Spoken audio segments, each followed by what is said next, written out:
निर्माण करत असताना आपल्याला स्थानिक माणूस सुद्धा तितकाच महत्वाचा आहे. त्याचा मानवी चेहरा विकासाला असला पाहिजे असं आम्ही जेव्हा नेहमी म्हणतो त्यावेळेला हा विकास त्याच्यामध्ये होईल आणि टप्प्याटप्प्याने मग बाकीची सुद्धा कामं त्या ठिकाणी होत राहतील.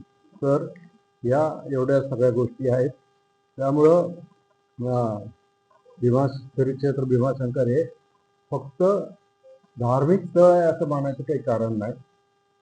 श्रद्धा, संस्कृती आणि निसर्ग वैभवाचं प्रतीक आहे. भाविकांना सुरक्षित, सुलभ आणि समाधानकारक दर्शनाचा एक अनुभव मिळावा, तसेच या क्षेत्राचा धार्मिक, पर्यावरणीय आणि पर्यटनदृष्ट्या सर्वांगीण विकास व्हावा, यासाठी राज्य शासनाच्या माध्यमातून आपण हा आराखडा पूर्ण करण्याचा प्रयत्न करत आहोत. आणि ही सगळी कामं 2027च्या कुंभमेळ्यापूर्वी पूर्ण करणं आणि श्री क्षेत्र भीमाशंकर देशातील एक आदर्श तीर्थक्षेत्र म्हणून उभं करणं हा आपला संकल्प आहे. आणि तो संकल्प मी या तालुक्याचा प्रतिनिधी, खेड तालुक्याचे प्रतिनिधी, जुन्नर तालुक्याचे प्रतिनिधी, आजी माजी सगळे जे कोणी असतील ते सगळ्यांची मदत घेऊन, सगळ्यांची मतं लक्षात घेऊन, आदिवासी बांधवांची मतं लक्षामध्ये घेऊन हा सगळा प्रकल्प राबवायचा आपला प्रयत्न आहे. आणि मला विश्वास आहे की या दिलेल्या वेळेमध्ये ही सगळी कामं पूर्ण होतील.